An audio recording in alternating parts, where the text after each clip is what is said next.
नमस्कार विद्यार्थी मित्रांनो, मी रुपाली देवरमणी।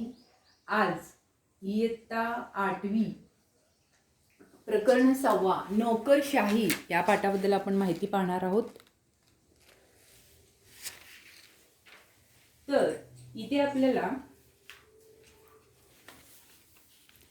प्रथमतः पुस्तकामध्ये असे दाखवलेले आहेत की अधिकाऱ्यांनी जमावबंदीचा आदेश दिला किंवा महापालिका आयुक्तांनी अंदाजपत्रक मांडले किंवा वित्त सचिवांचा राजीनामा, विभागीय आयुक्त महसुलाचा आढावा घेणार, अशा प्रकारे वरील चौकटीत त्यांनी असं दाखवलेले आहेत की जिल्हाधिकारी म्हणा, महानगरपालिका आयुक्त, वित्त सचिव, विभागीय आयुक्त अशा काही पदांचा इथं काय आहे, उल्लेख आहे चौकटीमध्ये।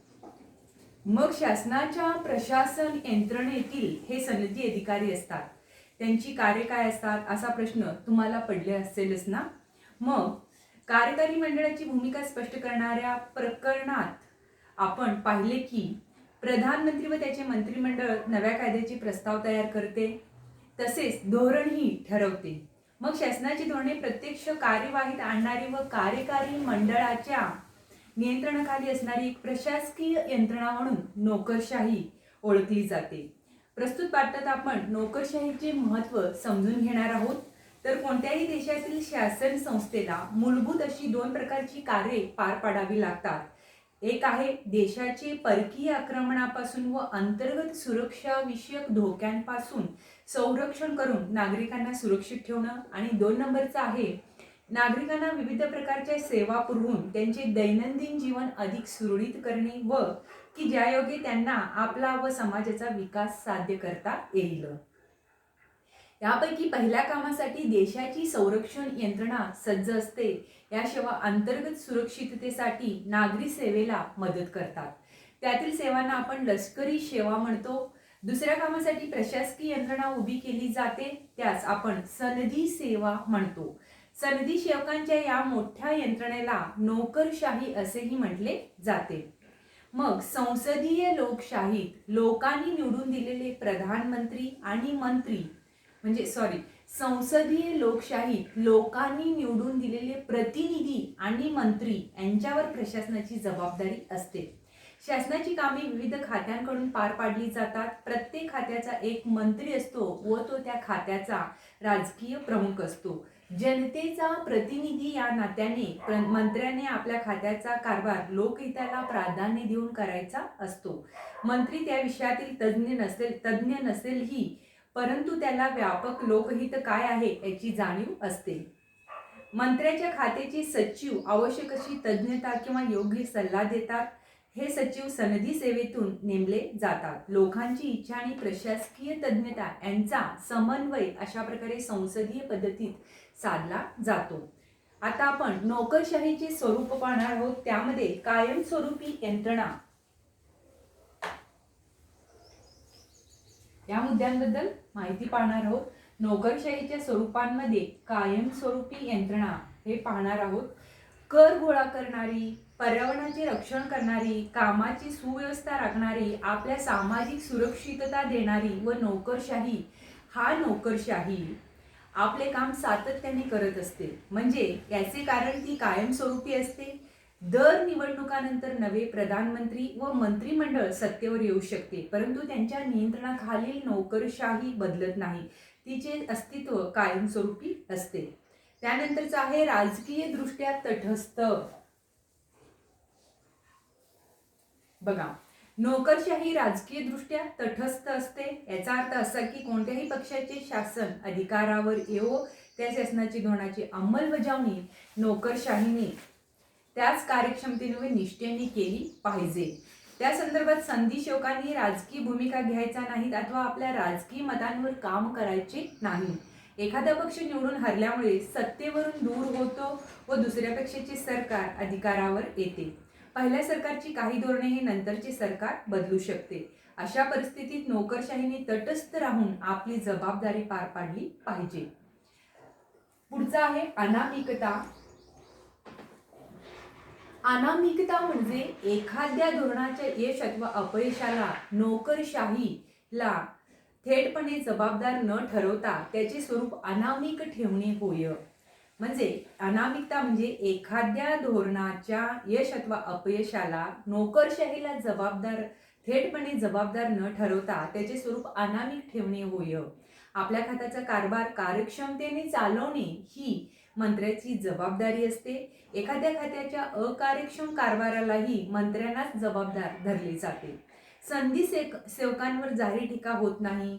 संसद ही खात्याच्या गैरव्यवहारासाठी मंत्र्यांना जबाबदार धरते. त्या संदर्भातील उत्तरदायित्व मंत्री स्वतः घेतात व नोकरशाहीला संरक्षण देतात.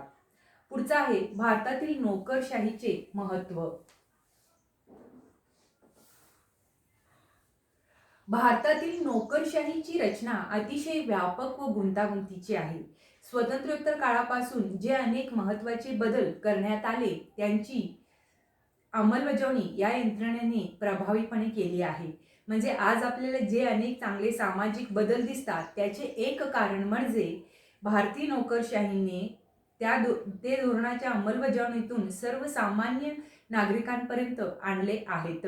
म्हणजे नोकरशाहीमुळे राज्यव्यवस्थेला स्थैर्य लाभते. पाणी पुरवठा, सार्वजनिक स्वच्छता, वाहतूक, आरोग्य, शेती सुधारणा, प्रदूषणास प्रतिबंध अशा अनेक सेवा आपल्याला सातत्याने विनाखंड मिळत असतात. त्यामुळे समूहाच्या दैनंदिन जीवनाला स्थैर्य लाभते. दुसरे असे की नोकरशाही ही सुद्धा समाज परिवर्तनाचं एक साधन आहे.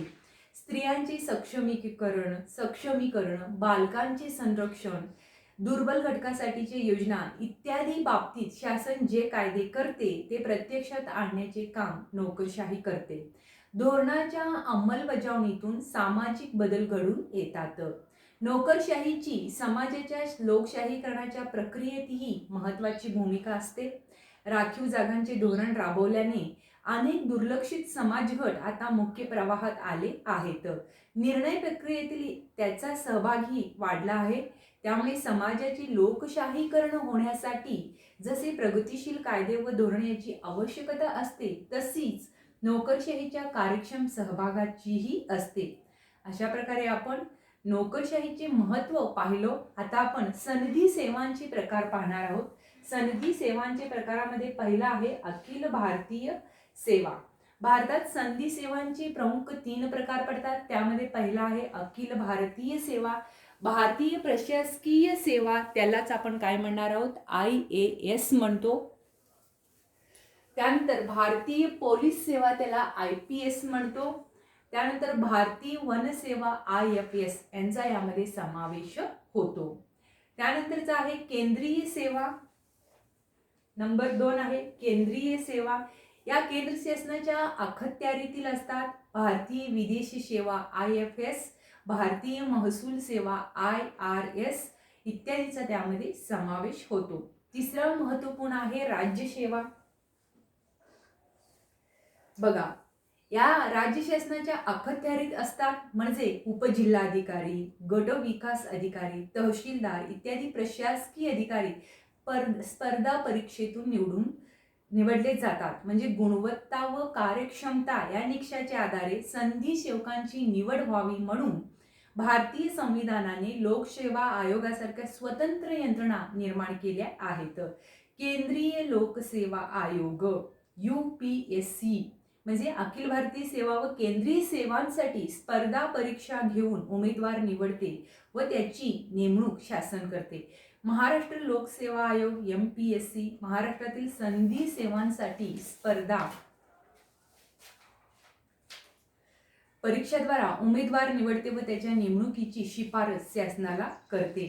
नोकरशाही आणि सनदी सेवांमधूनही समाजातील सर्व घटकांना संधी मिळावी म्हणून अनुसूचित जाती व अनुसूचित जमाती, महिला व इतर मागासवर्गीयांना आणि दिव्यांगांना आरक्षण देऊन सेवांमध्ये येण्याची संधी दिली आहे. म्हणजे सामाजिक विषमतेमुळे दुर्बल घटक संधी सेवेतील संधीपासून वंचित राहून नयेत म्हणून ही तरतूद करण्यात आली आहे. त्यानंतरचा आहे मंत्री व सनदी सेवक. पुढचा पॉइंट आहे मंत्री व सनदी सेवक. बघा, मंत्री व सनदी सेवक या प्रकरणातील हा शेवटचा मुद्दा आहे. त्याबद्दल आपण काय करणार आहोत, चर्चा करणार आहोत. मंत्री व सनदी सेवक.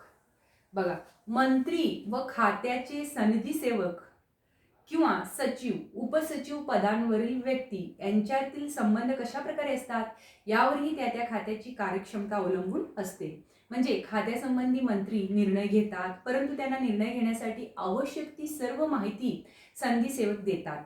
संधी सेवकांचे अर्थात नोकरशाहीचे माहितीवर पूर्ण नियंत्रण असते. एखाद्या योजनेसाठी किती आर्थिक तरतूद उपलब्ध आहे हे संधी सेवकच सांगू शकतात. धोरणाचा यशापयशाचा इतिहासही त्यांना माहीत असतो. मग त्यामुळे मंत्री मोठ्या प्रमाणात संधी सेवकांवर अवलंबून असतात. मंत्र्यांनीही संधी सेवकांशी संवाद साधल्यास व परस्परांच्या संबंधात विश्वास, पारदर्शकता असल्यास खात्याचा कारभार कार्यक्षम रीतीने होऊ शकते. अशा प्रकारे मंत्री आणि संधी सेवकांच्या कार्याबद्दल माहिती पाहिलेली आहोत. तर विद्यार्थ्यांनो, इथे आपला प्रकरण 6 नोकरशाही प्रकरण संपतो. अशाच प्रकारे व्हिडिओ पाहत राहा, लाईक करा, शेअर करा, सबस्क्राईब करा, जेणेकरून प्रत्येक व्हिडिओचे नोटिफिकेशन तुम्हाला येत राहील. धन्यवाद.